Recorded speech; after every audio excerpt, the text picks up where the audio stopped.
أعوذ بالله من الشيطان الرجيم وَإِذْ آتَيْنَا مُوسَى الْكِتَابَ وَالْفُرْقَانَ لَعَلَّكُمْ تَهْتَدُونَ وَإِذْ قَالَ مُوسَى لِقَوْمِهِ يَا قَوْمِ إِنَّكُمْ ظَلَمْتُمْ أَنفُسَكُمْ بِاتِّخَاذِكُمُ الْعِجْلَ فتوبوا إلى بارئكم فاقتلوا أنفسكم ذلكم خير لكم عند بارئكم فتاب عليكم إنه هو التواب الرحيم وَإِذْ قُلْتُمْ يَا مُوسَى لَن نُّؤْمِنَ لَكَ حَتَّى نَرَى اللَّهَ جَهْرَةً فَأَخَذَتْكُمُ الصَّاعِقَةُ وَأَنتُمْ تَنظُرُونَ ثُمَّ بَعَثْنَاكُم مِّن بَعْدِ مَوْتِكُمْ لَعَلَّكُمْ تَشْكُرُونَ وَظَلَّلْنَا عَلَيْكُمُ الْغَمَامَ وَأَنزَلْنَا عَلَيْكُمُ الْمَنَّ وَالسَّلْوَىٰ كُلُوا مِن طَيِّبَاتِ مَا رَزَقْنَاكُمْ وما ظلمونا ولكن كانوا أنفسهم يظلمون إن الحمد لله نحمده ونستعينه ونستغفره ونعوذ بالله من شرور أنفسنا ومن سيئات أعمالنا من يهده الله فلا مضل له ومن يضلل فلا هادي له وأشهد أن لا إله إلا الله وحده لا شريك له وأشهد أن محمدا عبده ورسوله يا أيها الذين آمنوا اتقوا الله حق تقاته ولا تموتن إلا وأنتم مسلمون يا أيها الناس اتقوا ربكم الذي خلقكم من نفس واحدة وخلق منها زوجها وبث منهما رجالا كثيرا ونساء واتقوا الله الذي تساءلون به والأرحام إن الله كان عليكم رقيبا يا أيها الذين آمنوا اتقوا الله وقولوا قولا سديدا يصلح لكم أعمالكم ويغفر لكم ذنوبكم ومن يطع الله ورسوله فقد فاز فوزا عظيما أما بعد فإن خير الحديث كتاب الله وخير الهدي هدي محمد صلى الله عليه وسلم وشر الأمور محدثاتها وكل محدثة بدعة وكل بدعة ضلالة وكل ضلالة في النار قال تعالى وإذ آتينا موسى الكتاب والفرقان لعلكم تهتدون آج ہم آیت نمبر 53 سے تفسیر کا آغاز کریں گے بمشیئت اللہ تعالی۔ اس سے پہلے 2 آیتوں میں اللہ رب العزت نے تذکرہ کیا ہے بنی اسرائیل کے بچھڑے کی عبادت کا۔ جب موسیٰ علیہ السلام اللہ رب العزت کے دیے گئے وعدے کے مطابق طور پہاڑ پہ گئے تو ان کے چلے جانے کے بعد بنی اسرائیل نے سونے سے ایک بچھڑا بنایا اور اس کی عبادت شروع کر دی۔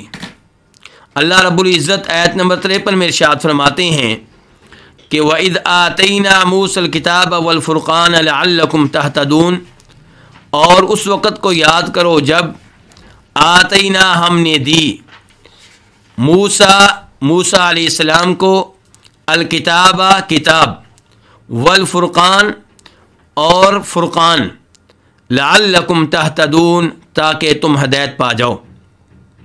یعنی کہ موسیٰ علیہ السلام جب طور پہاڑ پہ گئے اور ان کے چلے جانے کے بعد بنی اسرائیل نے بچھڑے کی عبادت کی، یہ موضوع پہلے اللہ رب العزت نے ذکر کر دیا۔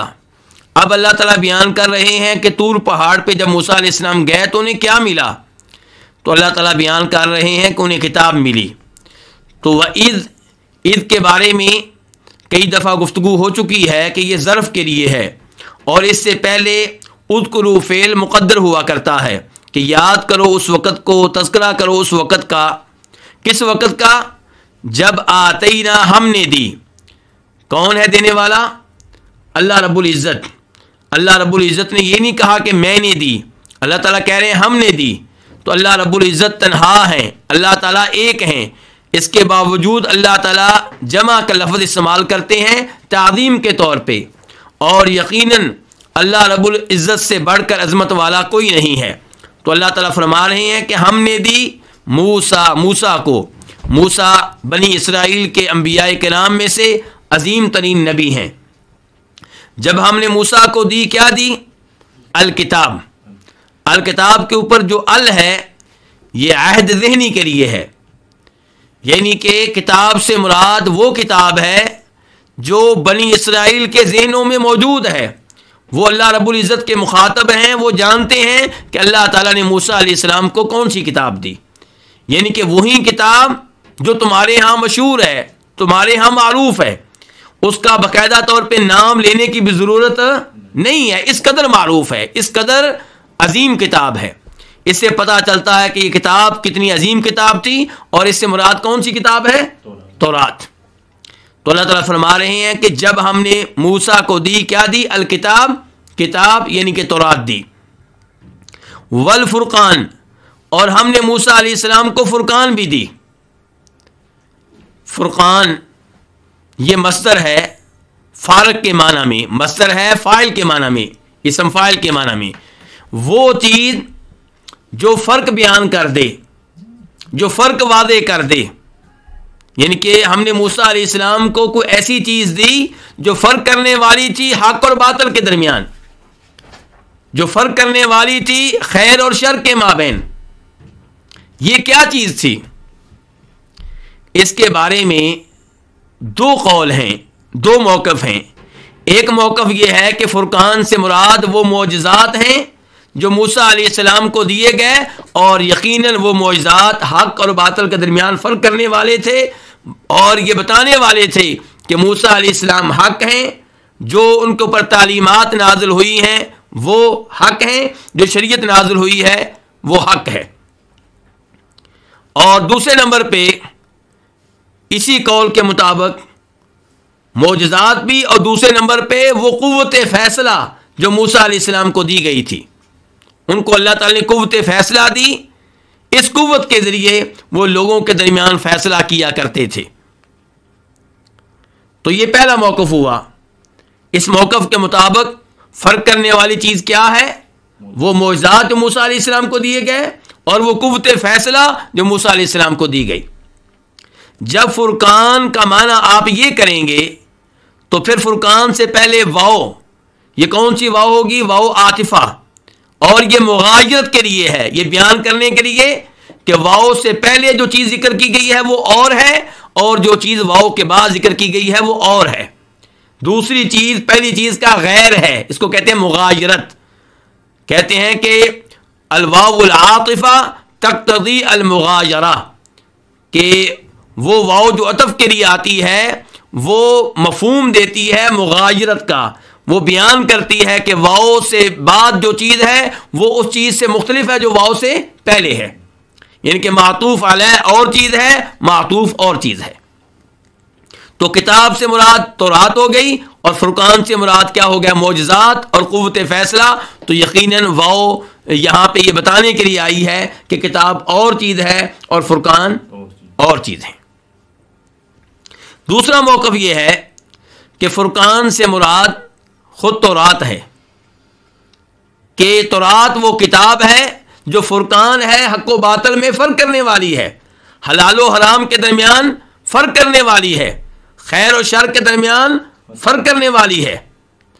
یعنی کہ تورات دی جو کہ فرقان ہے. جنہوں نے یہ دوسرا قول اختیار کیا ہے، دوسرا قول کیا کہہ رہا ہے جی؟ کہ فرقان سے مراد کیا ہے؟ تورات. ان سے پوچھا گیا کہ پھر واو کا کیا کریں گے آپ؟ تو ان میں سے کچھ لوگوں نے کہا کہ واو کے بارے میں ہم کہیں گے کہ واو جو ہے زائدہ ہے، یہ زائد ہے، اس کی یہاں پہ ضرورت نہیں تھی، پھر بھی اس کو ذکر کر دیا گیا. اور یہ قول باطل قول ہے، قرآن کریم کی شان کے بالکل خلاف ہے۔ علماء کرام نے واضح کیا ہے لیس فی القرآن حرف زائد، کہ حقیقت یہ ہے کہ قرآن کریم میں کوئی بھی ایسی چیز نہیں ہے جس کو آپ فضول کہہ سکیں، لغو کہہ سکیں، زائد کہہ سکیں اور ضرورت سے زیادہ کہہ سکیں۔ قرآن کریم میں کوئی ایسا حرف، کوئی ایسا لفظ، کوئی ایسا جملہ، کوئی ایسی آیت نہیں ہے جو کیا ہو، زائد ہو۔ جن لوگوں نے یہ کہا ہے کہ فرقان سے مراد تورات ہی ہے، ان میں سے دوسرے گروپ کا یہ کہنا ہے کہ واو زائدہ نہیں ہے، واو عطف کے لیے ہے، مغایرت کے لیے ہے، لیکن مغایرت ضروری نہیں کہ اعلیٰ درجے کی ہو۔ کبھی کیا ہوتا ہے، واو سے پہلے اور چیز ہوتی ہے، واو کے بعد اور چیز ہوتی ہے، اور کبھی یہ ہوتا ہے کہ جو چیز واو کے بعد ہوتی ہے وہ وہی چیز ہوتی ہے واو سے پہلے ہوتی ہے، لیکن دونوں میں معمولی سا فرق ہوتا ہے۔ تو مغایرت تام نہیں ہوتی، مغایرت تامہ نہیں ہوتی، ہلکی پھلکی مغایرت ہوتی ہے، ہلکا پھلکا فرق ہوتا ہے۔ تو وہ کیا ہے، کہتے ہیں کہ واو سے پہلے موصوف ذکر ہوا ہے کتاب، اور واو کے بعد اس کی صفت ذکر ہوئی ہے، کیسی کتاب، جو فرق کرنے والی ہے۔ تو فرق ہو گیا اس لحاظ سے کہ پہلے وہ چیز بیان کی گئی ہے جو فرق کرنے والی ہے، اور بعد میں اس کی صفت ذکر کی گئی ہے، وہ کیا کہ وہ فرق کرنے والی ہے۔ تو مغایرت کچھ نہ کچھ ہو گئی۔ تو مغایرت ضروری نہیں کہ اعلیٰ درجے کی ہو، انتہائی درجے کی ہو، معمولی سی مغایرت بھی کافی ہوتی ہے۔ مثال کے طور پہ آپ سورہ اعلیٰ لے لیں، اللہ تعالیٰ فرماتے ہیں سبح اسم ربک الاعلیٰ، آگے کیا ہے، الذی خلق فسوی والذی قدر فہدی والذی اخرج المرعی، واو آ رہی ہے، 3 دفعہ آئی ہے۔ تو یہ کن چیزوں میں فرق ہے، یہ اللہ کے اوصاف میں۔ اب اللہ تو ایک ہی ہے، لیکن واو کیوں آ رہی ہے کہ اللہ پیدا کرنے والا، اللہ چیزوں کو ٹھیک ٹھاک بنانے والا، اللہ تعالیٰ چیزوں کو مقدر کرنے والا، اللہ تعالیٰ ہدایت دینے والا۔ تو یہ یہاں پہ واو آئی ہے اللہ کی مختلف صفات کے مابین مغایرت کے لیے، ان کے درمیان فرق بیان کرنے کے لیے۔ تو زیادہ واضح قول کیا ہوگا پھر؟ زیادہ واضح قول یہ ہے کہ کہا جائے کہ فرقان سے مراد وہ معجزات ہیں جو موسیٰ علیہ السلام کو ملے، اور وہ قوت فیصلہ ہے جو موسیٰ علیہ السلام کو ملی۔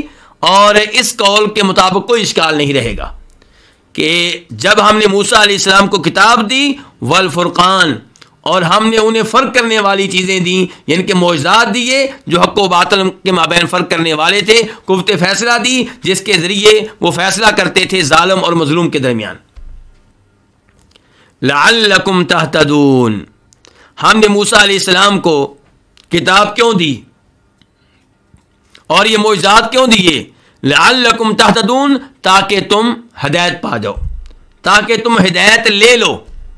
اللہ رب العزت نے اپنے وعدے کے مطابق ہدایت بھیجنے کا سلسلہ جاری و ساری رکھا۔ اللہ نے کیا کہا تھا، فَإِمَّا يَأْتِيَنَّكُم مِّنِّي هُدًى، تمہارے پاس میری طرف سے لازمی طور پہ ہدایت آئے گی۔ فَمَن تَبِعَ هُدَايَ فَلَا خَوْفٌ عَلَيْهِمْ وَلَا هُمْ يَحْزَنُونَ، جو میری ہدایت کی پیروی کریں گے ان کے اوپر روز قیامت کوئی خوف نہیں ہوگا، کوئی غم نہیں ہوگا۔ تو بنی اسرائیل کے پاس بھی اللہ نے ہدایت بھیجی تورات کی شکل میں، اور یہ فرقان بھی باعث ہدایت تھے۔ فرقان ان کے معجزات سے پتہ چلتا تھا کہ موسیٰ علیہ السلام واقعی نبی برحق ہیں، اور جو ان کے اوپر کتاب نازل ہوئی ہے وہ برحق ہے۔ تو لعلکم تہتدون، تاکہ تم ہدایت پاؤ۔ اس سے پتہ چلا کہ اللہ رب العزت کی طرف سے آسمانی کتابوں کا نزول یہ بہت بڑا انعام تھا، بہت بڑی نعمت تھی۔ اسی لیے تو اللہ تعالیٰ اپنی نعمتوں کا تذکرہ کرتے ہوئے، اپنے انعامات کا تذکرہ کرتے ہوئے کہہ رہے ہیں یاد کرو اس وقت کو جب ہم نے موسیٰ علیہ السلام کو کیا دی تھی، کتاب دی تھی، والفرقان، اور ہم نے انہیں وہ چیز دی تھی جو فرق کرنے والی تھی، لعلکم تہتدون، تاکہ تم ہدایت پاؤ۔ لعل یہاں پہ تعلیل کے لیے ہے، ترجیح کے لیے نہیں ہے۔ تاکہ کا معنی دے رہا ہے، امید کرتا ہوں کا معنی نہیں دے رہا، کیونکہ کلام کرنے والا کون ہے؟ اللہ رب العزت. اور اللہ تعالیٰ یہ نہیں کہیں گے کہ میں نے کتاب موسیٰ علیہ السلام کو دی اور فرق کرنے والی چیزیں دیں، مجھے امید تھی کہ تم ہدایت پاؤ گے. اللہ تعالیٰ کا علم یقینی ہوتا ہے، اس میں یہ نہیں ہوتا کہ مجھے امید ہے، اس میں یہ نہیں کہ یہ تردد اور یہ شک وغیرہ نہیں ہوتا. تو اس لیے یہاں پہ پھر اللہ کس معنی کے لیے ہے؟ تعلیل کے لیے، کہ ہم نے موسیٰ علیہ السلام کو کتاب دی اور ہم نے ان کو فرقان دی تاکہ تم ہدایت پاؤ. اس کے بعد اللہ رب العزت ارشاد فرماتے ہیں آیت نمبر 54 میں، وَإِذْ قَالَ مُوسَىٰ لِقَوْمِهِ يَا قَوْمِ إِنَّكُمْ ظَلَمْتُمْ أَنفُسَكُمْ بِاتِّخَاذِكُمُ الْعِجْلَ فَتُوبُوا إِلَىٰ بَارِئِكُمْ فَاقْتُلُوا أَنفُسَكُمْ ذَلِكُمْ خَيْرٌ لَكُمْ عِندَ بَارِئِكُمْ فَتَابَ عَلَيْكُمْ إِنَّهُ هُوَ التَّوَّابُ الرَّحِيمُ. اور یاد کرو اس وقت کو جب کہا موسیٰ نے لقومہ اپنی قوم سے، یا قومی اے میری قوم، انکم ظلمتم بے شک تم نے ظلم کیا ہے، انفسکم اپنے آپ پہ، باتخاذکم العجلہ بچڑے کو معبود بنا کر، فتوبو پس تم توبہ کرو، الی باریکم اپنے خالق کی طرف، فقتلو اور تم قتل کرو، انفسکم اپنے آپ کو، ذالکم یہ، خیرن بہتر ہے، لکم تمہارے لیے، عند بارکم تمہارے خالق کے ہاں، فتاب علیکم پس اس نے تمہاری توبہ قبول کی، انہ هو التواب الرحیم بے شک یقیناً وہی بہت توبہ قبول کرنے والا، نہایت رحم کرنے والا ہے. عید کے بارے میں گفتگو پہلے ہو چکی ہے. قالا کہا، کس نے کہا؟ موسیٰ نے. قالا جو فعل ماضی ہے واحد کے لیے ہے، قالا کہا، فاعل کیا ہے؟ موسیٰ. موسیٰ علیہ السلام نے کہا لقومہ اپنی قوم سے، یا قومی اے میری قوم. یا قومی اصل میں کیا تھا؟ یا قومی، لیکن یا حذف کر دی گئی ہے، لیکن اس یا جو حذف کی گئی ہے اس کی نشانی اور علامت موجود ہے. یا قومی میم کے نیچے کسرہ ہے جو بتا رہا ہے کہ یہاں پہ یا ہوا کرتی تھی جو حذف ہو گئی ہے. یا قومی اے میری قوم، انکم بے شک تم نے، ظلمتم ظلم کیا ہے، ظلمتم تم نے ظلم کیا، جمع کے لیے ہے، فعل ماضی ہے، جمع مذکر حاضر. ظلم کیا ہے تم نے، انفسکم اپنے نفوس پہ، اپنے آپ پہ. انفس جمع ہے کس کی؟ نفس ان کی، اپنی جانوں پہ، اپنے آپ پہ. باتخاذکم العجلہ یہ با سببیہ ہے، تم نے ظلم کیا اپنے آپ پہ. کیسے ظلم کیا ہے؟ بچڑے کو معبود بنا کر. اتخاذ بنانا، کم تمہارا یعنی کہ تمہارا بنانا، العجلہ بچڑے کو کیا بنانا؟ معبود بنانا. اتخذ یتخذ اتخاذ، اس کو دو مفعول چاہیے. پہلا مفعول آ گیا کون سا؟ العجل. دوسرا مفعول کون سا ہے؟ الہن. باتخاذکم العجلہ الہن. فتوبو تو تم، توبو توبہ کرو، رجوع کرو، لوٹو. توبو فعل امر ہے اور جمع مذکر حاضر ہے. تم رجوع کرو، تم توبہ کرو، الی باریکم کس کی طرف؟ اپنے خالق کی طرف. باری یہ برا سے اسم الفاعل ہے، پیدا کرنے والا، خالق کے معنی میں ہے. اللہ رب العزت نے اپنے کئی ایک نام سورہ حشر کے آخر میں ذکر کیے ہیں. وہاں پہ کہا الخالق، الباری، المصور. اس کا مطلب ہے خالق کا معنی اور ہے، باری کا معنی اور ہے. اسی لیے تو اللہ تعالیٰ نے ایک ساتھ دونوں نام ذکر کر دیے ہیں. اللہ نے کیا کہا سورہ حشر کے آخر میں کہ میں خالق بھی ہوں اور الباری بھی ہوں، المصور بھی ہوں. تو پھر کیا فرق ہے تینوں میں؟ تینوں میں جب آپ دقت میں جائیں گے، ان الفاظ کی باریکیوں میں جائیں گے، تو خالق کا معنی ہوگا جس چیز کو پیدا کرنا ہے اس کا اندازہ لگانے والا، اسے ترتیب دینے والا. مقدر کے معنی میں کہ جس چیز کو پیدا کرنا ہے اس کا اندازہ کرنے والا. اور الباری کا معنی ہے کسی چیز کو عدم سے وجود میں لانے والا، موجد، کسی چیز کو عدم سے وجود میں لانے والا. تو اللہ رب العزت کیا ہے؟ تنہا الباری ہیں. اللہ کے اس نام میں اللہ کا کوئی شریک نہیں ہے. کوئی ایسا نہیں ہے جو کسی چیز کو عدم سے وجود میں لانے والا ہو. انسانوں میں سے کئی انسانوں کو خالق کہا جاتا ہے. یہ جناب ٹیلی فون کا خالق ہے, یہ اینک کا خالق ہے, یہ کیمرے کا خالق ہے. تو یہ کیمرے کو عدم سے وجود میں نہیں لایا گیا, ٹیلی فون کو عدم سے وجود میں نہیں لایا گیا. اللہ تعالیٰ کی مخلوقات کو ترتیب دے کر ایک چیز جوڑ کر بنا لی گئی, اور اللہ تعالیٰ باری ہے. اللہ مخلوقات کو پیدا کرتے ہیں, عدم سے وجود میں لے کر آتے ہیں.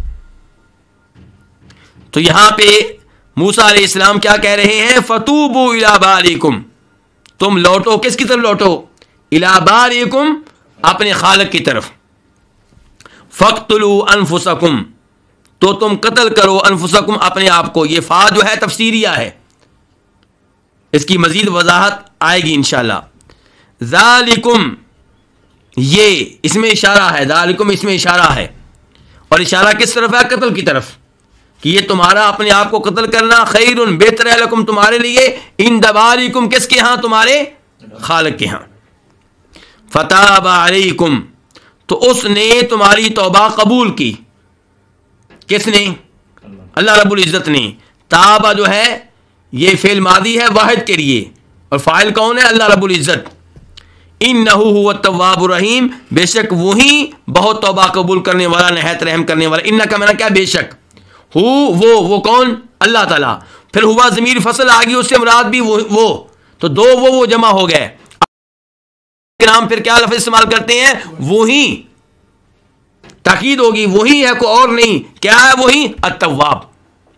یہ اللہ کے ناموں میں سے نام ہے. الرحیم بھی اللہ کے ناموں میں سے نام ہے, اور ان کے اوپر گفتگو پہلے گزر چکی ہے. التواب مبالغے کا صیغہ ہے, جو بہت زیادہ توبہ قبول کرنے والا ہے, بہت سے لوگوں کی توبہ قبول کرنے والا ہے, ایک ہی آدمی کی بار بار توبہ قبول کرنے والا ہے.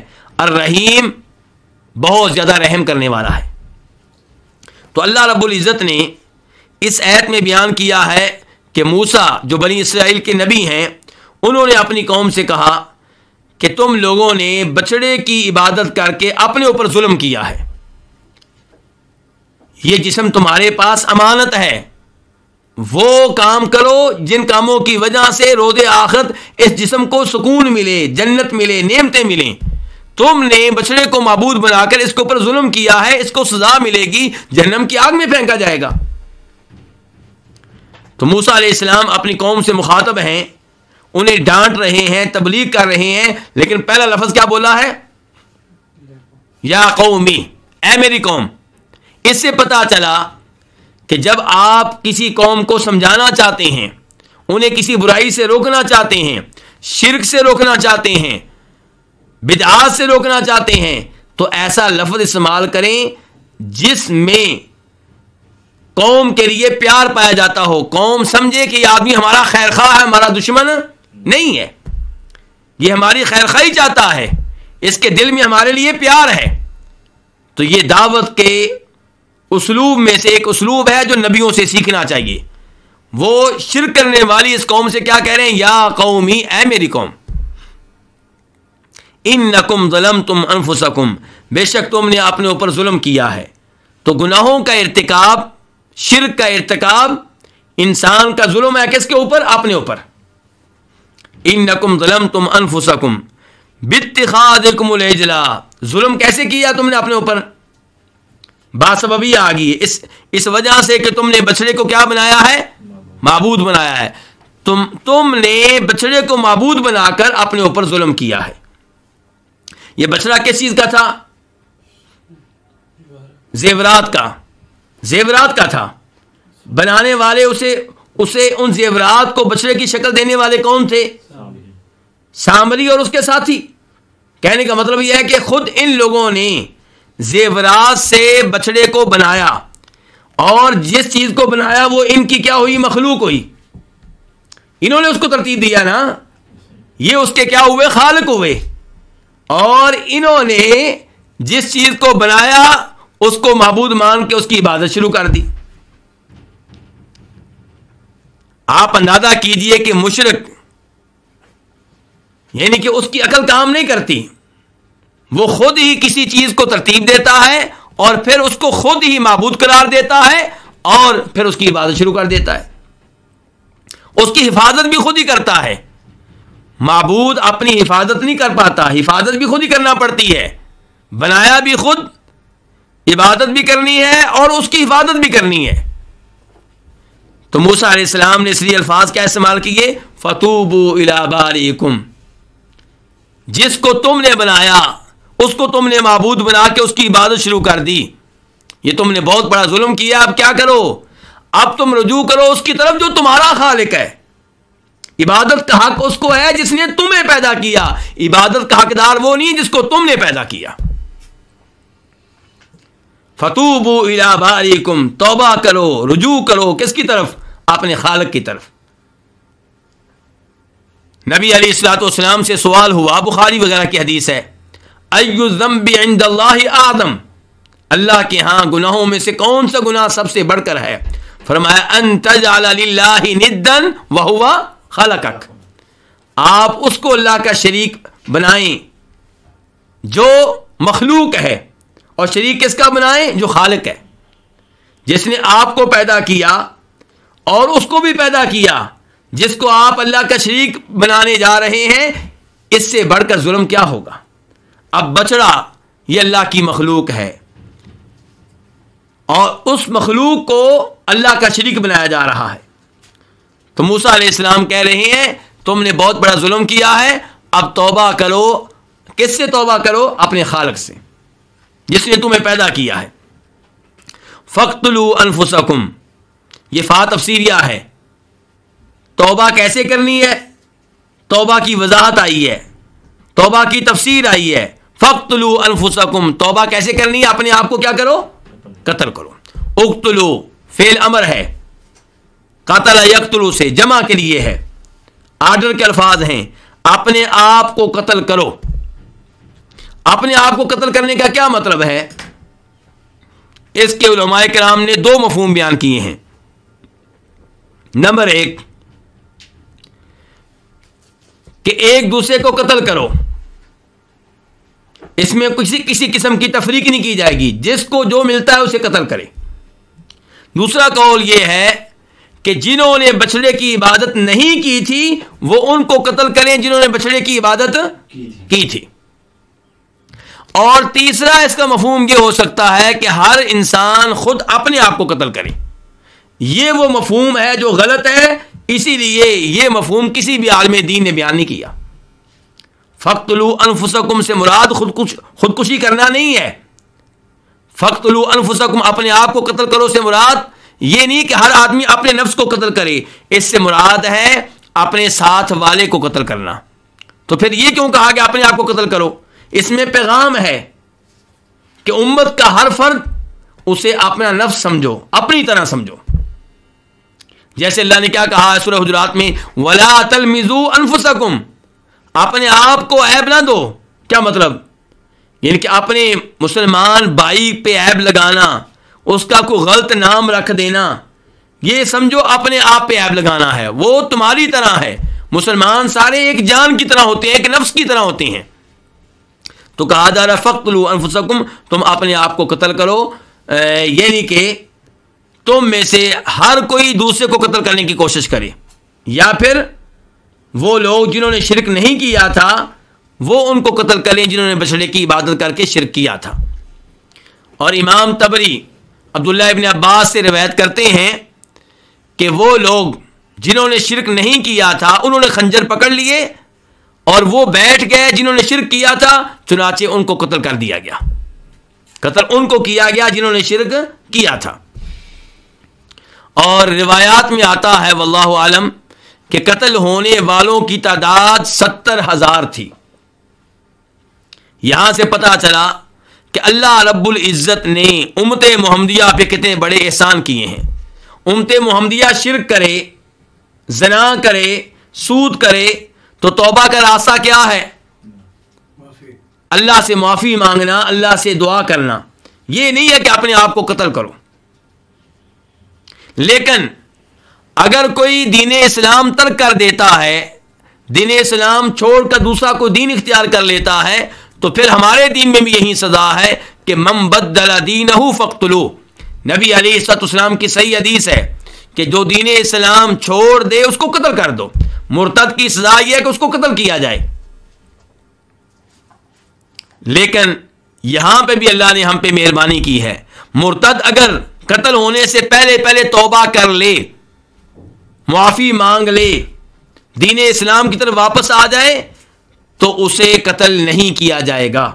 جبکہ بنی اسرائیل کو قتل کیا گیا, توبہ کرنے کے باوجود قتل کیا گیا, بلکہ ان کی توبہ یہ کہلائی کہ وہ اپنے آپ کو قتل کریں. اور میرے بھائیوں, کوئی یہ نہ کہے کہ اللہ تعالیٰ تو رحیم ہے, اس آیت کے آخر میں بھی کہا ہے, پھر یہ سزا کیوں؟ یہ اللہ تعالیٰ کی رحمت ہے. دنیا چند دن کا کھیل ہے, اپنے آپ کو قتل کریں گے, یہ سزا بھگتیں گے, گناہ کی معافی لے لیں گے, اور روز آخرت کہاں جائیں گے؟ جنت میں جائیں گے, جہنم کی آگ سے بچ جائیں گے, کیونکہ دنیا میں توبہ حاصل کر لی ہے. یہی وہ چیز تھی جس کی وجہ سے نبی علیہ الصلوۃ والسلام کے پاس کئی صحابی آتے کہ اللہ کے رسول ہم بدکاری کر بیٹھے ہیں, ہمارے اوپر حد قائم کریں, ہمیں سزا دیں, گناہ کے بوجھ سے پاک کریں. آپ نے ان کو کیا کیا؟ سنسار کیا. تو کیا وہ ناکام ہو گئے؟ نہیں, وہ کامیاب ہو گئے. اللہ رب العزت نے ان کی توبہ قبول فرمائی, انہوں نے اپنی آخرت بنا لی. دنیا میں ہر انسان چند دنوں کے لیے آیا, ہر ایک نے فوت ہو جانا ہے, اور بہت سے لوگ کسی نہ کسی حادثے میں فوت ہوتے ہیں. کوئی کسی چھت کے نیچے آ گیا, کوئی کسی دیوار کے نیچے آ گیا, کسی کے اوپر کسی درندے نے حملہ کر دیا, کسی کو کسی نے تلوار مار دی. تو قتل تو ہر ایک نے ہونا ہے, فوت تو ہر ایک نے ہونا ہے. اور انہوں نے اپنے آپ کو قتل کرنا پسند کیا توبہ کی شکل میں. تو اس لیے یہ اللہ تعالیٰ کی ان کے اوپر رحمت تھی کہ اللہ تعالیٰ نے اتنا بڑا جرم ان کو معاف کر دیا. ذالکم خیر لکم عند باریکم, یہ اشارہ کدھر ہے؟ یہ قتل کرنا, ایک دوسرے کو قتل کرنا, یہ بہتر ہے تمہارے لیے. عند باریکم, کس کے ہاں بہتر ہے؟ تمہارے خالق کے ہاں. فتاب علیکم, چنانچہ اس اللہ تعالیٰ نے تمہاری توبہ قبول کی. یہ اللہ تعالیٰ کا انعام ہے کہ اللہ تعالیٰ نے اس انداز سے تمہاری توبہ قبول کر لی. ورنہ اگر اللہ تعالیٰ چاہتے تو اللہ تعالیٰ کہتے تم نے اتنا بڑا جرم کیا ہے, میں کسی بھی شکل میں تمہیں معاف نہیں کروں گا. تم خودکشی کرو یا ایک دوسرے کو قتل کرو, جو بھی کر لو میں معاف نہیں کروں گا. تو ہم کیا کر لیتے, یہ لوگ کیا کر لیتے؟ آپ انسانوں کی طرف دیکھیں, اگر کوئی مرد اپنی بیوی کو غیر مرد کے ساتھ بدکاری کرتے ہوئے دیکھ لے تو وہ اس کو معاف نہیں کرتا, کہتا ہے کہانی ختم, تم نے وہ جرم کیا ہے جس جرم کو میں کبھی بھی نظر انداز نہیں کر سکتا. اگر تم گھر کا کوئی اور نقصان کر دیتی اور معافی مانگ لیتی تو میں معاف کر دیتا, لیکن یہ جرم میں نہیں معاف کروں گا. اللہ تعالیٰ کتنا بڑا جرم معاف کر رہے ہیں کہ اللہ کی ادنا سی مخلوق, بچڑا جو کلام نہیں کر سکتا, جو مشکل کشا نہیں ہے, جو حاجت روا نہیں ہے, جو غوث اعظم نہیں ہے, جو نفع و نقصان کا مالک نہیں ہے, اسے اللہ کا شریک کر دیا گیا. آپس میں کوئی مقابلہ ہی نہیں ہے. یہ بظاہر وہ جرم ہے جو ناقابل معافی ہے, لیکن اللہ کی رحمت دیکھیے کہ اللہ نے اس سلسلے میں بھی توبہ کا دروازہ کھلا رکھا. تو اسی لیے اللہ تعالیٰ کہہ رہے ہیں انہ هو التواب الرحیم, بے شک وہی ہے بہت توبہ قبول کرنے والا. اللہ تعالیٰ تواب ہیں, ایک تو اس لحاظ سے کہ اللہ تعالیٰ بندے کو توبہ کی توفیق دیتے ہیں, اور اللہ تواب ہے اس لحاظ سے بھی کہ بندے کو توبہ کی توفیق دینے کے بعد اس کی توبہ قبول کرتے ہیں. اور اللہ تواب ہے اس لحاظ سے کہ ایک ہی بندہ بار بار غلطیاں کرتا ہے, بار بار معافی مانگتا ہے, بار بار توبہ کرتا ہے, اللہ اس کی توبہ قبول کرتے ہیں. اللہ تواب ہے اس لحاظ سے بھی کہ اللہ سے توبہ کرنے والا کوئی ایک انسان نہیں ہے. آج یہ آ رہا ہے, پھر وہ آ رہا ہے, پھر وہ آ رہا ہے. دنیا میں کیا ہوتا ہے, بادشاہ کے پاس جب بار بار غلطیاں کرنے والے آئیں اور معافی مانگے، وہ کہتا ہے بس تم لوگوں نے کھیل تماشا بنا لی ہے، میں نے ایک کو معاف کیا، دو کو معاف کیا، کتنے لوگوں کو معاف کروں؟ کوئی آج کے بعد توبہ نہیں ہے، کوئی معافی نہیں ہے۔ لیکن اللہ کی طرف دیکھیں، ہزاروں، لاکھوں، کروڑوں انسان غلطیاں کر رہے ہیں، بار بار کر رہے ہیں، بار بار توبہ کر رہے ہیں، اور وہ بار بار توبہ قبول کر رہا ہے۔ الرحیم، وہ بہت رحم کرنے والا ہے، اس کی رحمت کی کوئی انتہا نہیں ہے۔ التواب سے پتا چلا اللہ کے نام تواب کا، الرحیم سے پتا چلا اللہ کے نام رحیم کا، اور دونوں سے اللہ کی صفات کا بھی علم ہو رہا ہے۔ تواب سے پتا چلا کہ اللہ کی صفت کیا ہے کہ اللہ توبہ قبول کرتا ہے، اور رحیم سے پتا چلا اللہ کی صفت کیا ہے کہ اللہ رحمت کرتا ہے۔ اس کے بعد آیت نمبر 55 اللہ تعالیٰ فرماتے ہیں وَإِذْ قُلْتُمْ يَا مُوسَى لَن نُؤْمِنَ لَكَ حَتَّى نَرَى اللَّهَ جَهْرًا فَأَخَذَتْكُمُ الصَّاعِقَةُ وَأَنْتُمْ تَنظُرُونَ۔ اور اس وقت کو یاد کرو، اللہ تعالیٰ بنی اسرائیل کو اپنی نعمتیں یاد کرا رہے ہیں، بار بار اللہ تعالیٰ اپنی مختلف نعمتوں کا تذکرہ کر رہے ہیں، اور اللہ تعالیٰ یہاں پہ بھی کہہ رہے ہیں اس وقت کو یاد کرو جب قلتم، تم نے کہا، جمع مذکر حاضر فعل ماضی ہے، مخاطب کون ہے؟ بنی اسرائیل۔ جب تم نے کہا اے موسیٰ، تو مخاطب کون ہے؟ نبی علیہ الصلوۃ والسلام کے زمانے کے بنی اسرائیل۔ کیا نبی علیہ الصلوۃ والسلام کے زمانے کے بنی اسرائیل نے موسیٰ علیہ السلام سے کچھ کہا تھا؟ نہیں۔ تو اللہ تعالیٰ کہہ رہے ہیں جب تم نے کہا اے موسیٰ، اس کی وضاحت پہلے بھی کر چکا ہوں کہ اللہ رب العزت نے بہت سے انعامات کیے بنی اسرائیل کے آباء و اجداد پہ، اور اللہ تعالیٰ ان انعامات کا تذکرہ فرما رہے ہیں، احسان فرما رہے ہیں ان بنی اسرائیل پہ جو آپ علیہ الصلوۃ والسلام کے زمانے میں ہیں، کیونکہ آباء و اجداد پہ جو انعامات ہوئے، جو نعمتیں ہوئیں، وہ اللہ تعالیٰ کا انعام ہے ان کے اوپر جو ان کی اولاد میں سے آئے، کیونکہ بیٹا عزت پاتا ہے بڑوں کے کارناموں کی وجہ سے، اولاد کو عزت ملتی ہے آباء و اجداد کے اوپر جو انعامات ہوئے تھے ان کی وجہ سے۔ تو اللہ تعالیٰ کہہ رہے ہیں جب تم نے کہا یا موسیٰ، اے موسیٰ، لن نؤمن لک، ہم ہرگز تیری بات نہیں مانیں گے۔ موسیٰ علیہ السلام پہ ایمان لا چکے ہیں۔ آپ دیکھیے بنی اسرائیل کس قدر سرکش قسم کے لوگ تھے، کتنے نافرمان تھے، کس قدر انبیاء کرام علیہ السلام کو تنگ کرنے والے، تکلیفیں دینے والے تھے۔ جب آپ موسیٰ علیہ السلام پہ ایمان لا چکے ہیں تو ان کی ہر بات پہ ایمان لائیں۔ ان کو نبی ماننے کے باوجود، اللہ کی طرف سے بھیجا ہوا ماننے کے باوجود، یہاں پہ کہہ رہے ہیں ہم ہرگز آپ کی بات نہیں مانیں گے، حتیٰ، یہاں تک کہ نر اللہ، ہم دیکھ لیں اللہ تعالیٰ کو، جہرتاً، آمنے سامنے، صاف صاف اپنی آنکھوں سے، فاخذتکم الصاعقہ، اس لیے تم کو پکڑ لیا، الصاعقہ بجلی کی کڑکنی، وانتم تنظرون، اس حال میں کہ تم دیکھ رہے تھے۔ لن نؤمن، کیا کہہ رہے ہیں؟ ہم ہرگز ایمان نہیں لائیں گے۔ کس قدر بول کر موسیٰ علیہ السلام کو، ان کا انداز کوئی میٹھا انداز نہیں ہے کہ جی معذرت موسیٰ، ہم آپ کے معاملے کو سمجھ نہیں سکے اس لیے ہم ایمان لانے سے قاصر ہیں۔ نہیں، صاف صاف کہہ رہے ہیں ہم ہرگز ایمان نہیں لائیں گے، لاکا، تیری بات پہ، تیرے اوپر، یعنی کہ بطور نبی ہم آپ پہ ایمان لا چکے ہیں، لیکن یہ جو آپ کہہ رہے ہیں اس پہ ہم ایمان نہیں لائیں گے۔ کیا کہہ رہے ہیں آپ؟ اس میں دو موقف ہیں علماء کرام کے۔ نمبر ایک، وہ کہنا چاہتے ہیں کہ آپ یہ کہہ رہے ہیں کہ آپ نے اللہ کا کلام سنا ہے تو ہم آپ کی بات نہیں مانتے جب تک کہ ہم اللہ کو دیکھ نہ لیں۔ اور دوسرا یہ ہے، معذرت جی مجھے بلغم تنگ کر رہی ہے، اب کروں۔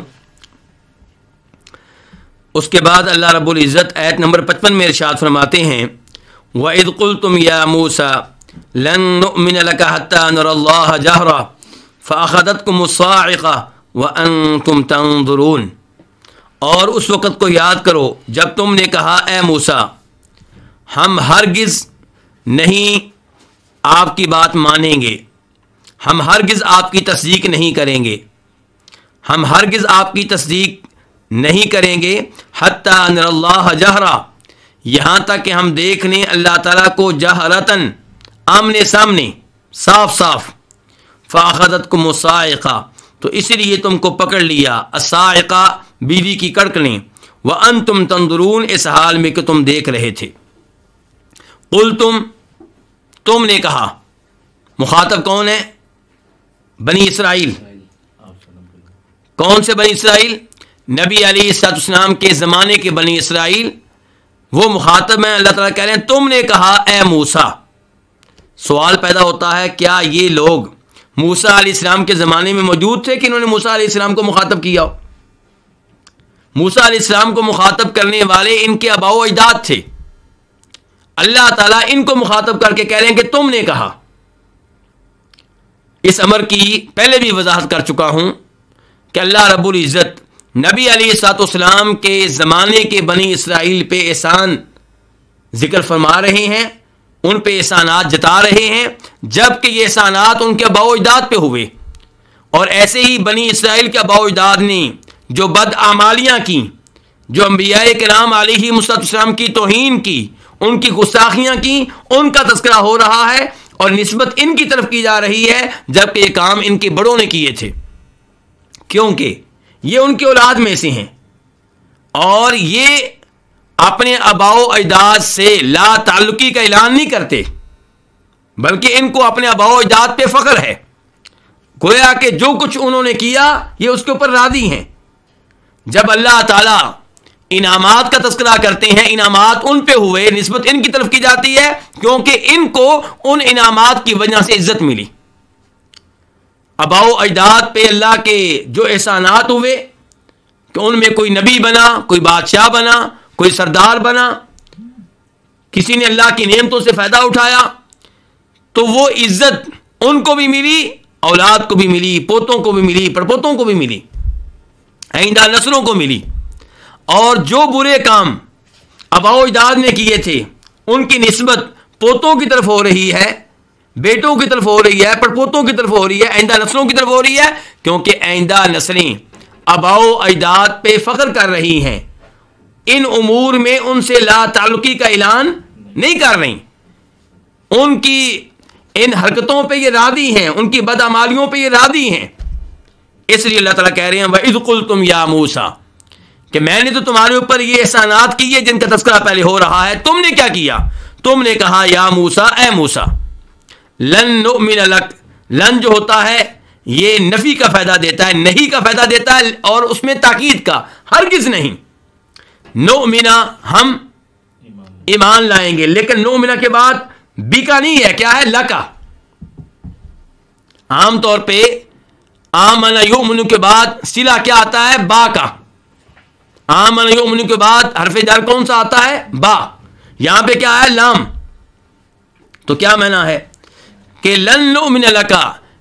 آپ ایک بات یہ کہہ سکتے ہیں کہ یہ لام تعلیل کے لیے ہے، تیری وجہ سے ہم ایمان نہیں لائیں گے، تیرے کہنے پہ ہم ایمان نہیں لائیں گے. یا آپ یہ کہیں کہ یہ لام جو آمن یؤمن کے بعد آیا ہے عام طور پہ آتا نہیں ہے، اس نے نؤمن فعل میں کسی اور فعل کا معنی پیدا کر دیا ہے. کس کا؟ اقر یقر کا، کہ ہم تیرے لیے اقرار نہیں کریں گے، ہم آپ کے اوپر ایمان لاتے ہوئے تیری تصدیق کرتے ہوئے اس بات کا اقرار نہیں کریں گے کہ جو تو کہہ رہا ہے وہ ٹھیک ہے. موسیٰ علیہ السلام کیا کہہ رہے تھے جس کی یہ تصدیق کرنے سے گریز کر رہے تھے؟ وہ دو چیزوں میں سے ایک چیز ہے. نمبر ایک، موسیٰ علیہ السلام طور پہاڑ پہ گئے، 70 لوگوں کو ساتھ لے کر گئے، اللہ رب العزت نے موسیٰ علیہ السلام سے کلام کیا، تو یہ لوگ کہہ رہے ہیں کہ ہم آپ کی یہ بات نہیں مانیں گے کہ اللہ نے آپ سے کلام کیا جب تک کہ ہم اللہ کو خود اپنی آنکھوں سے دیکھ نہ لیں. گویا کہ یہ آیت اس آیت کے مطابق ہے جو سورہ اعراف میں آئی ہے جس کا نمبر ہے 155. وَاخْتَارَ مُوسَىٰ قَوْمَهُ 70 رَجُلًا لِمِيقَاتِنَا فَلَمَّا أَخَذَتْهُمُ الرَّجْفَةُ قَالَ رَبِّ لَوْ شِئْتَ أَهْلَكْتَهُم مِّن قَبْلُ وَإِيَّايَ. تو موسیٰ علیہ السلام ان لوگوں کو ساتھ لے کر گئے تھے اور موسیٰ علیہ السلام سے اللہ نے کلام کیا, لیکن یہ لوگ اس معاملے میں موسیٰ علیہ السلام کی تصدیق سے گریز کر رہے ہیں, اجتناب کر رہے ہیں اور شرط لگا رہے ہیں کہ ہم تب آپ کی تصدیق کریں گے اس معاملے میں جب ہم اللہ تعالیٰ کو اپنی آنکھوں سے دیکھ لیں. اور دوسرا موقف یہ ہے کہ موسیٰ علیہ السلام جب تورات لے کر واپس آئے اپنی قوم کے پاس اور کہا کہ یہ اللہ کا کلام, اللہ کی کتاب ہے, وہ کہہ رہے ہیں ہم نہیں مان سکتے کہ یہ کلام اللہ نے اتارا ہے, یہ کتاب اللہ نے اتاری ہے جب تک کہ ہم اللہ کو اپنی آنکھوں سے نہ دیکھ لیں. تو اس سے آپ اندازہ لگا سکتے ہیں بنی اسرائیل کی سرکشی کا اور کس انداز سے انبیاء کرام علیہم الصلوۃ والسلام کی توہین کیا کرتے تھے, ان کی گستاخی کیا کرتے تھے, اور کیسے وہ صاف صاف کہہ رہے ہیں کہ ہم آپ کی وجہ سے ایمان نہیں لا سکتے, ہم آپ کی تصدیق نہیں کر سکتے یہاں تک کہ ہم دیکھ لیں اللہ تعالیٰ کو. نرا فعل مضارع ہے, جمع متکلم کے لیے ہے کہ ہم دیکھ لیں کس کو, اللہ تعالیٰ کو, جہرتن آمنے سامنے, صاف صاف اپنی آنکھوں سے واضح طور پہ. فَأَخَذَتْكُمُ الصَّاعِقَةُ, فا کیا ہے, سببیہ ہے کہ جب تم نے اتنی بڑی بات کی, اس قدر گستاخی کی, تو اللہ رب العزت نے پھر کیا کیا, تمہارے اوپر کڑک کو بھیجا. فَأَخَذَتْ, تو پکڑ لیا, اخذت فعل ماضی ہے مؤنث کے لیے, اخذت پکڑ لیا, تم کو کس چیز نے, الصاعقۃ, بجلی کی کڑک نے. یہ اللہ تعالیٰ کی طرف سے عذاب آیا. وَأَنْتُمْ تَنظُرُونَ, اس حال میں کہ تم دیکھ رہے تھے, یعنی کہ ایک اللہ کا عذاب آیا تمہارے اوپر, اور عذاب میں شدت اس وجہ سے بھی ہو گئی کہ تم یہ منظر اپنی آنکھوں سے دیکھ رہے تھے کہ بجلی کی کڑک تمہارے اوپر گر رہی ہے, تمہارے سامنے والے مر رہے ہیں, تمہاری طرف بھی آ رہی ہے, یہ چیز تم اپنی آنکھوں سے دیکھ رہے تھے. عذاب پہ عذاب. واو حالیہ ہے, وانتم تنظرون واو حالیہ ہے, انتم تنظرون جملہ اسمیہ ہے, انتم مبتدا تنظرون خبر. تو یہ جملہ اسمیہ جو ہے یہ حال ہے کس سے, فاخذتکم, کم سے, کہ تم کو بجلی کی کڑک نے اس حال میں پکڑا کہ تم یہ منظر اپنی آنکھوں سے دیکھ رہے تھے. اس کے بعد اللہ تعالیٰ فرماتے ہیں ثم بعثناکم من بعد موتکم, آیت نمبر 56. ثم بعثناکم, پھر ہم نے تم کو زندہ کیا, ہم نے تم کو اٹھایا, من بعد موتکم, تمہارے مرنے کے بعد, لعلکم تشکرون, تاکہ تم اللہ کے شکر گزار بندے بن جاؤ. یہاں پہ یہ دو آیتیں ایک ہی مضمون کو بیان کر رہی ہیں, ایک ہی واقعے کو بیان کر رہی ہیں.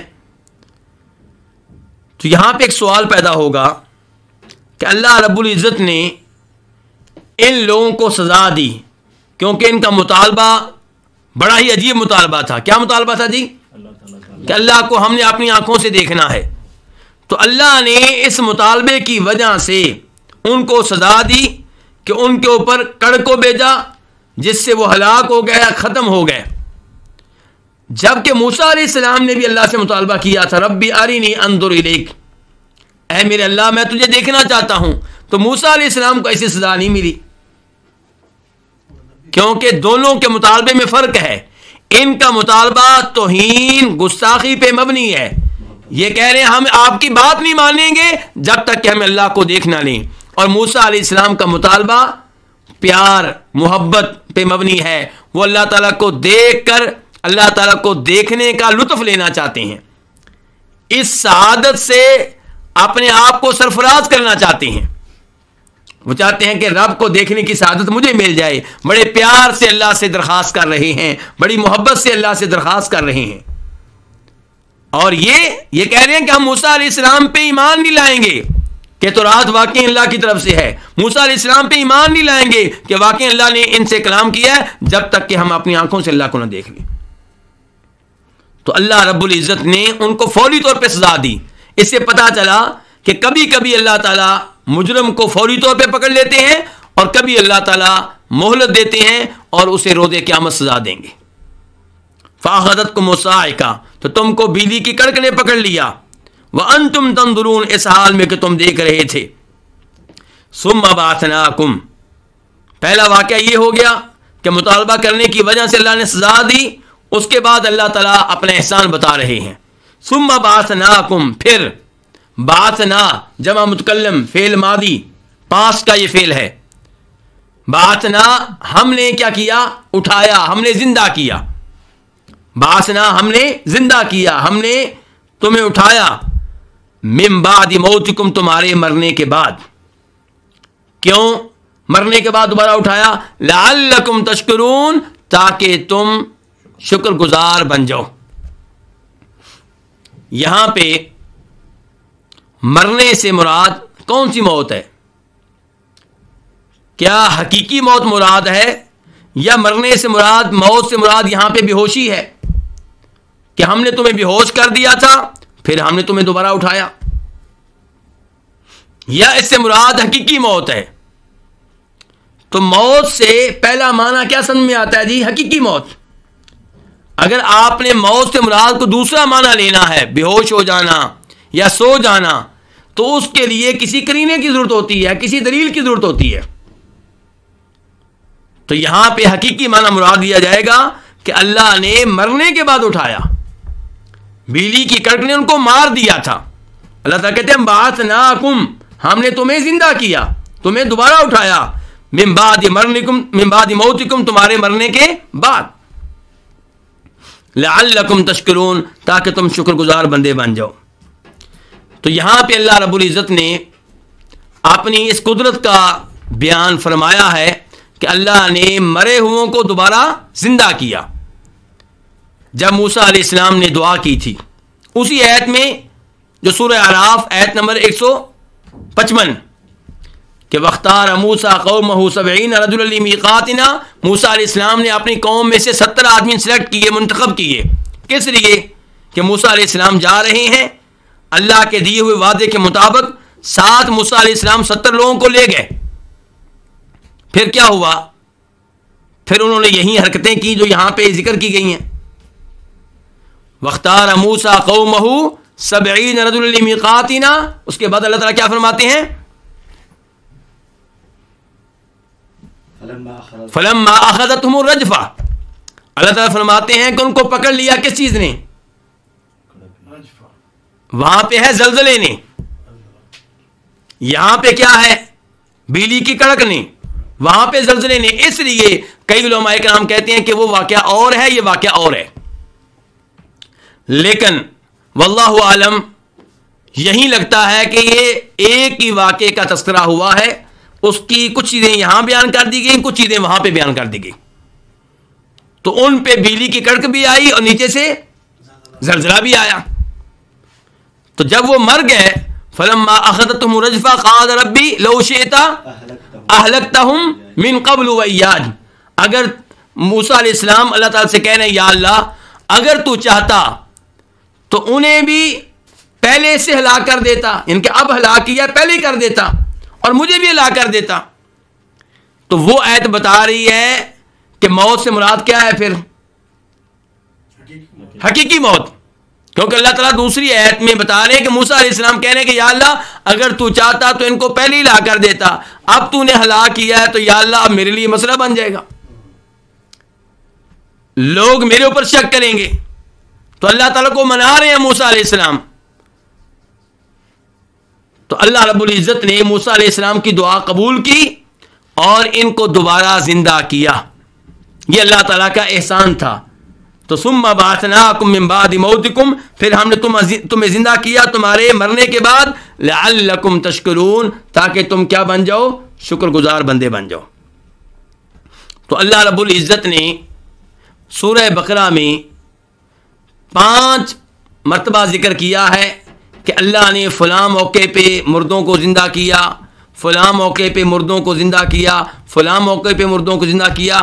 ایسے واقعات سورہ بقرہ میں کتنی دفعہ آئے ہیں؟ 5 دفعہ. ایک یہ کون لوگ ہیں جنہوں نے اللہ سے کیا مطالبہ کیا تھا کہ اللہ ہم کہ ہم اللہ تعالیٰ کو اپنی آنکھوں سے دیکھیں گے پھر اے موسیٰ تمہاری تصدیق کریں گے. تو اللہ نے سزا دی, مر گئے, پھر اللہ نے زندہ کیا ان کو. دوسرے نمبر پہ گائے کا واقعہ. اس واقعے کے آخر میں اللہ تعالیٰ کیا کہتے ہیں؟ وَإِذْ قَتَلْتُمْ نَفْسًا فَادَّارَأْتُمْ فِيهَا وَاللَّهُ مُخْرِجٌ مَا كُنْتُمْ تَكْتُمُونَ فَقُلْنَا اضْرِبُوهُ بِبَعْضِهَا. اللہ تعالیٰ فرماتے ہیں کہ تم نے ایک آدمی کو قتل کیا, پھر تمہارا اختلاف واقع ہو گیا, ہم نے حکم دیا کہ جو قتل ہوا ہے اس پہ گائے کا کچھ حصہ لگاؤ. تو اللہ تعالیٰ نے اس وجہ سے اس کے ذریعے اس مردے کو زندہ کر دیا. اور اللہ وہاں پہ کہتے ہیں کذالک یحیی اللہ الموتى, اللہ تعالیٰ ایسے ہی مردوں کو زندہ کرتا ہے. ویریکم آیاتہ, اور تمہیں اپنی آیتیں دکھاتا ہے. لعلکم تعقلون, تاکہ تم عقل مند بن جاؤ. تیسرے نمبر پہ اللہ تعالیٰ فرماتے ہیں الم تر الی الذین خرجوا من دیارہم وہم الوف حذر الموت, کیا آپ نے ان لوگوں کی طرف نہیں دیکھا جو اپنے گھروں سے نکلے, وہ ہزاروں کی تعداد میں تھے, کیوں نکلے جی؟ موت کے ڈر سے. فقال لهم اللہ موتوا, اللہ نے کہا تم مر جاؤ. ثم احیاہم, پھر اللہ نے ان کو زندہ کیا. کتنے ہو گئے؟ 3. چوتھے نمبر پہ اللہ تعالیٰ فرماتے ہیں او کالذی مر علی قریۃ وہی خاویۃ علی عروشها قال انا یحیی ہذہ اللہ بعد موتها, کہ ایک بستی گری پڑی تھی تو اس کے قریب سے اللہ کا ایک بندہ گزرا, اس نے کہا کہ اس بستی کو اللہ اب کیسے زندہ کرے گا. فاماتہ اللہ 100 عام, اللہ نے اسی آدمی کو جس نے یہ جملہ کہا فوت کر دیا. کتنے سال وہ فوت رہا؟ 100 سال. ثم بعثہ, پھر اللہ نے اس کو زندہ کیا. 5 نمبر پہ اللہ رب العزت ابراہیم علیہ السلام کا تذکرہ کرتے ہیں. وَإِذْ قَالَ إِبْرَاهِيمُ رَبِّ أَرِنِي, ابراہیم علیہ السلام کہہ رہے ہیں یا اللہ میں دیکھنا چاہتا ہوں کہ تو مردوں کو کیسے زندہ کرتا ہے. اللہ نے کہا ابراہیم کیا تیرا میری قدرت پہ ایمان نہیں ہے؟ کہا یا اللہ کیوں نہیں, مکمل ایمان ہے, لیکن وَلَٰكِن لِيَطْمَئِنَّ قَلْبِي, یہ منظر اپنی آنکھوں سے دیکھنا چاہتا ہوں تاکہ میرا دل مکمل طور پہ مطمئن ہو جائے, ایمان میں مزید اضافہ ہو جائے. ایمان پہلے سے موجود ہے لیکن اس میں اضافہ ہو جائے گا. تو اللہ نے کیا کہا تھا؟ 4 پرندے لیں اور ان کو مختلف پہاڑوں پہ ٹکڑے ٹکڑے کر کے چھوڑ دیں, پھر ان کو اپنی طرف بلائیں. یا اتینک سعیا, مرنے کے بعد, ٹکڑے ٹکڑے ہو جانے کے بعد وہ آپ کی طرف دوڑتے ہوئے واپس آئیں گے. وَعْلَمْ أَنَّ اللَّهَ عَزِيزٌ حَكِيمٌ. تو اللہ رب العزت نے سورہ بقرہ میں 5 مرتبہ بیان کیا ہے کہ اللہ تعالیٰ نے فلاں فلاں موقع پہ مردوں کو زندہ کیا. تو اللہ تعالیٰ کے لیے کچھ بھی مشکل نہیں ہے. تو اللہ نے بنی اسرائیل کے اوپر یہ بھی احسان کیا کہ مر چکے تھے دوبارہ زندہ کیا. اللہ نے کہتے ہیں کیوں؟ لعلکم تشکرون, تاکہ تم اللہ کا شکر ادا کرو. بار بار اللہ تعالیٰ یہ لفظ کہہ رہے ہیں, اس سے پتہ چلا کہ جیسے جیسے اللہ کی نعمتیں ہم پہ نازل ہوں ویسے ویسے ہماری طرف سے اللہ کے شکر میں اضافہ ہونا چاہیے. ورنہ اللہ کا اعلان ہے لئن شکرتم لازیدنکم ولئن کفرتم ان عذابی لشدید, کہ اگر تم میری نعمتوں پہ میرا شکر ادا کرو گے تو میں تمہیں مزید نعمتیں دوں گا, اور اگر ناشکری کی راہ اختیار کرو گے تو میرا عذاب کیا ہے؟ سخت ہے. اس کے بعد اللہ رب العزت ارشاد فرماتے ہیں آیت نمبر 57 میں وَظَلَّلْنَا عَلَيْكُمُ الْغَمَامَ وَأَنزَلْنَا عَلَيْكُمُ الْمَنَّ وَالسَّلْوَىٰ كُلُوا مِن طَيِّبَاتِ مَا رَزَقْنَاكُمْ وَمَا ظَلَمُونَا وَلَٰكِن كَانُوا أَنفُسَهُمْ يَظْلِمُونَ. اور ہم نے سایہ کیا تمہارے اوپر بادلوں کا, اور ہم نے تم پہ نازل کیا من اور سلوہ, کھاؤ ان پاکیزہ چیزوں میں سے جو ہم نے تم کو دی ہیں. اور انہوں نے ہم پہ ظلم نہیں کیا لیکن وہ اپنے اوپر ظلم کیا کرتے تھے. ظللنا فعل ماضی ہے اور جمع متکلم جمع کے لیے ہے, ایک کے لیے نہیں ہے. ظللنا ہم نے سایہ کیا. سایہ کرنے والا کون ہے؟ اللہ رب العزت. اور اللہ تعالیٰ ایک ہیں کہ زیادہ ہیں؟ اللہ تعالیٰ ایک ہیں, وحدہ لا شریک ہیں. تو اللہ تعالیٰ یہ کہتے ہیں ہم نے کیا تعظیم کے طور پہ, اور اللہ سے بڑھ کر عظیم کوئی نہیں ہے. وَظَلَّلْنَا ہم نے سایہ کیا علیکم تم پہ الغمام, کس چیز کا؟ بادلوں کا. الغمام کا معنی پھر کیا ہوا؟ بادل. کچھ علماء کرام کہتے ہیں اس کا معنی ہے سفید بادل، سفید و بری قسم کے بادل، بہرحال دونوں قسم کے معنی غمام کے ہیں. تو ہم نے تم پہ بادلوں کا سایہ کیا، وَأَنزَلْنَا، اور ہم نے اتارا، ہم نے نازل کیا. تو انزلنا بھی فعل ماضی ہے، یہ بھی جمع کے لیے، علیکم تمہارے اوپر کیا اتارا؟ من اور سلوہ. من کس کو کہتے ہیں اور سلوہ کس کو کہتے ہیں؟ من کے بارے میں یہ آپ کہہ سکتے ہیں کہ یہ متعدد چیزوں کا نام ہے، ایک چیز کا نام نہیں ہے. یہ اللہ کی متعدد چیزوں کا نام ہے جو اللہ نے بنی اسرائیل پہ نازل کی. کیسے پتا چلا ہمیں کہ یہ متعدد چیزیں ہیں؟ اور من کی پھر مثال کیا ہے؟ کوئی چند چیزیں کون سی ہیں جو من کا حصہ ہیں؟ امام بخاری روایت کرتے ہیں نبی علیہ الصلوۃ والسلام سے کہ آپ ارشاد فرماتے ہیں کہ الکمأۃ من المن، کہ کھمبی من میں سے ہے، وماؤہا شفاء للعین، اور اس کا پانی آنکھوں کے لیے شفا کا باعث ہے. تو آپ نے کیا کہا ہے کہ کھمبی من ہے یا من میں سے ہے؟ من میں سے ہے. اس سے کیا پتا چلا کہ من کسی ایک چیز کا نام نہیں ہے. من اللہ کی طرف سے نازل ہونے والی متعدد چیزوں کا نام ہے. ان میں سے ایک چیز کیا ہے؟ کھمبی. اور من کا حصہ ہے وہ بھی جو عبداللہ ابن عباس بتاتے ہیں کہ اللہ رب العزت بنی اسرائیل پہ میٹھی گوند نازل کیا کرتے تھے، شہد کی طرح میٹھی ہوتی تھی. اور اس کی وضاحت میں کئی علماء کرام نے لکھا ہے کہ شبنم نازل ہوتی تھی آسمانوں سے، شبنم اوس وہ اترتی فجر سے لے کے سورج نکلنے کے بیچ میں، اور بعد میں وہ گوند کی شکل اختیار کر جاتی. تو بنی اسرائیل اس کو اتار لیتے اور کھاتے، وہ شہد کی طرح میٹھی ہوتی تھی. دیگر چیزیں بھی من کی تفسیر میں ذکر کی گئی ہیں. جہاں تک تعلق ہے سلوہ کا، تو السلوہ واحد کیا ہے؟ سلواتن. یہ بٹیر کی طرح کا کوئی پرندہ ہوتا تھا، اللہ رب العزت کی طرف سے نازل ہوتا تھا، وہ پکڑتے اور اسے بھی کھاتے تھے. تو یہ اللہ تعالیٰ کی نعمتیں تھیں ان کے اوپر. اللہ تعالیٰ کہہ رہے ہیں وَأَنزَلْنَا عَلَيْكُمُ الْمَنَّ وَالسَّلْوَىٰ، ہم نے تم پہ نازل کیا من اور سلوہ. کلو، تم کھاؤ ان پاکیزہ چیزوں میں سے جو ہم نے تم کو دی ہیں. کلو فعل امر ہے، آرڈر کا لفظ ہے. تو کیا اس آرڈر پہ عمل کرنا واجب ہے؟ نہیں، یہ آرڈر اباحت کے لیے ہے، یہ بتانے کے لیے ہے کہ اللہ کی یہ نعمتیں کھانا تمہارے لیے جائز ہے. کلو تم کھاؤ من طیبات ما رزقناکم، ان پاکیزہ چیزوں میں سے جو ہم نے تم کو دی ہیں. طیبات، طیبات ان کی جمع ہے عمدہ چیز، پاک چیز، مراد حلال چیزیں ہیں.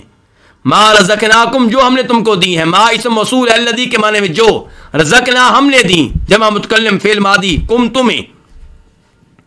اس جملے سے ایک تو یہ پتا چلا کہ اللہ نے جو چیزیں پیدا کی ہیں ان میں سے جو عمدہ ہے وہ کھانے کی اجازت ہے، جو خبیث چیزیں ہیں وہ کھانے کی اجازت نہیں ہے، خبیث چیزیں حرام ہیں. اللہ تعالیٰ کہہ رہے ہیں کلو تم کھاؤ من طیبات ما رزقناکم، جو چیزیں ہم نے تم کو دی ہیں ان میں سے جو عمدہ ہیں ان عمدہ چیزوں میں سے تم کھاؤ. وما ظلمونا ولکن كانوا انفسهم یظلمون، اور انہوں نے ہم پہ ظلم نہیں کیا لیکن وہ اپنے آپ پہ ظلم کرتے تھے. وما، یہ ما موصولہ نہیں بلکہ کیا ہے؟ نافیہ ہے. یہ جو کا معنی نہیں دے رہا بلکہ نہیں کا معنی دے رہا ہے. ظلموا فعل ماضی ہے، جمع کے لیے ہے، انہوں نے ظلم کیا. ما ظلموا، انہوں نے نہیں ظلم کیا، نہ ہم پہ. اللہ رب العزت کہہ رہے ہیں کہ انہوں نے ہمارے اوپر ظلم نہیں کیا، ہم تو ان پہ نعمتیں نازل کرتے رہے، ہم تو ان کے اوپر احسانات کرتے رہے، اور وہ شکری کی راہ اختیار کر کے ہمارے اوپر ظلم نہیں کرتے رہے، اپنے اوپر ظلم کرتے رہے ہیں. وَلَٰكِن كَانُوا أَنفُسَهُمْ يَظْلِمُونَ، لیکن وہ تھے اپنے آپ پہ ظلم کرتے.